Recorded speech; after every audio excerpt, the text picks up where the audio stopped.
Hello friends, welcome to my channel. Friends, GSTR1 quarterly return due date అంటే జనవరి to March 2019 క్వార్టర్కి file చేయవలసిన GSTR1 quarterly return due date April 13న లేదా April 30న అని చాలామంది ట్యాక్స్ పేయర్స్కి కన్ఫ్యూజన్ ఉంది. సో ఈ వీడియోలో GSTR1 quarterly return actual due date ఏంటో నోటిఫికేషన్తో సహా తెలుసుకుందాం. ఫ్రెండ్స్, GST పోర్టల్లో quarterly GSTR1 due date 13 April 2019 అని చూపిస్తుంది. సో చాలామంది tax payers GSTR1 due date నిన్నటితో అయిపోయిందని అనుకుంటున్నారు. బట్ గవర్నమెంట్ నోటిఫికేషన్ ప్రకారం GSTR1 quarterly return due date April 13 కాదు.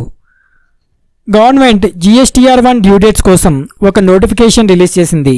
అదే notification number 33/2018 central tax. So ఈ నోటిఫికేషన్లో GSTR1 క్వార్టర్లీ రిటర్న్ డ్యూ డేట్స్ని మెన్షన్ చేశారు. సో ఈ నోటిఫికేషన్ ప్రకారం the registered persons having aggregate turnover up to 1.5 crore rupees in the preceding financial year or the current financial year. So turnover 1.5 కోట్ల లోపు ఉన్న registered persons GSTR1ని ఏ క్వార్టర్కి ఏ డేట్లోపు ఫైల్ చేయాలో ఈ నోటిఫికేషన్లో క్లియర్గా ఇచ్చారు. సో ఈ నోటిఫికేషన్ ప్రకారం జనవరి టు మార్చ్ 2019 క్వార్టర్కి ఫైల్ చేయవలసిన quarterly GSTR1 due date 30 April 2019. So tax payers GST పోర్టల్లో 13 ఏప్రిల్ చూపిస్తుందని కన్ఫ్యూజ్ అవ్వకండి. GSTR1 quarterly return actual due date 30th April 2019.